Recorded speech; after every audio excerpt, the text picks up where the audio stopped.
what is starvation mode, and is there such thing as a damaged metabolism? Yeah.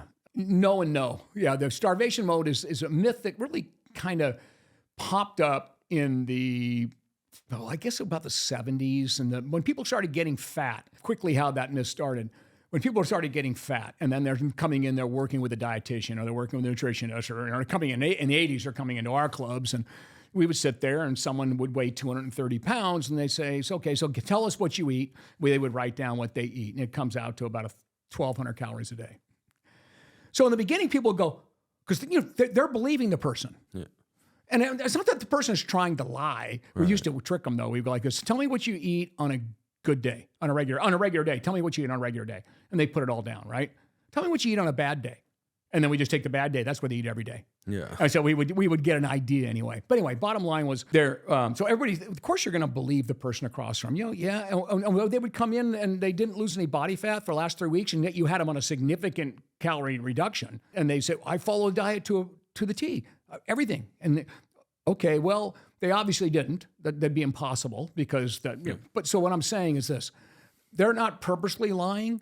But what they're doing is they're underreporting their daily intake, and we have all the studies that show that. The heavier you are, the more you underreport. Not necessarily consciously.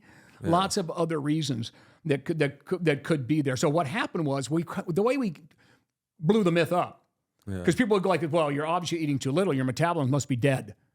Yeah. Okay, but the metabolism does flex when you drop your calories, a very small amount, maybe 5% when you drop your calories immediately, just kind of protect. And then it also, when you overeat, it bumps your metabolism up. So it just flexes tiny bit in both ways. Now, so that's not crashing a metabolism at all, which is doing the right thing, what it needs to do.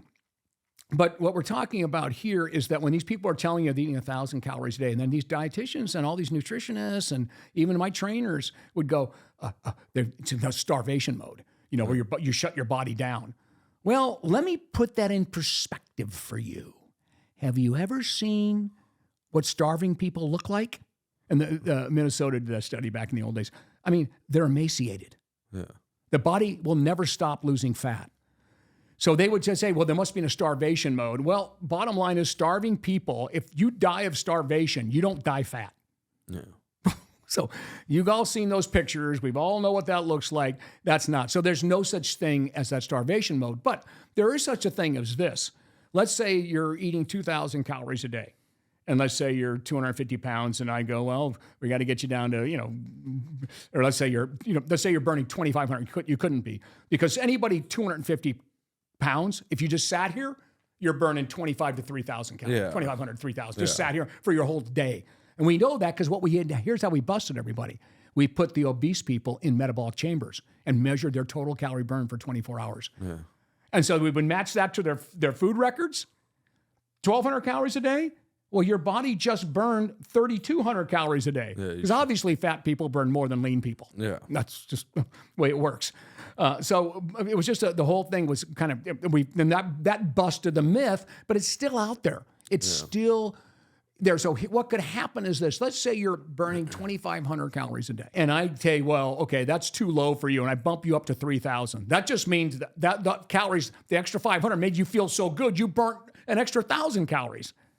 Right? Yeah. So you'd put yourself in a deficit by adding calories. Yeah. Because I also gave you a workout program that burnt those calories. Yeah. So that's how the myth kind of stays alive. Or since they're now in a program, they're now recording their food properly versus not properly before. So underreporting is a big deal. I have to teach all our trainers that. Understand, you want to believe your client, and I want to give them the benefit of the doubt. But here's what never lies. Ready? Numbers don't lie.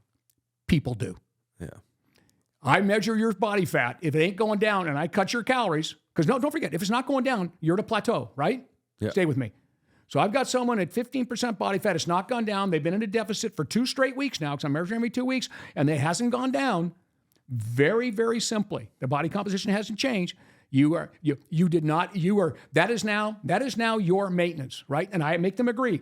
Would you agree, since you didn't change, that this number that you've been writing down in your book, or whatever you're saying you're eating, that's your maintenance, right? And they go, yeah, okay. Well, then take 500 calories off that. You just take, here, let's do it right now. We mark 500 calories down from that. So even if the whole thing said 1,000 calories, now it's down to 500. Yeah. It's just, it's a human math issue. Well, I already know that nothing's going to happen. I ain't going to hurt them dropping them 500 if they're still at 15% body fat. Yeah. So it doesn't matter. So it becomes sort of a game. You have to have been doing it for 40 years like I have around the world and with millions and millions of people in our club. So, and you really understand how to play it. So those are the things we teach all of our trainers. That you want to believe in everything else, but when you bust them, we always say everyone that we work with gets to their goal, or they know exactly why they didn't. Yeah. We say, well, that is our mantra. You didn't there because obviously you're not recording your food properly, basically at that point. So let's just move it from what you're eating today. Eat exactly the same thing we ate the last couple of weeks, and let's take 500 out of there, then 500 here, 100 here, 100 here, and boom.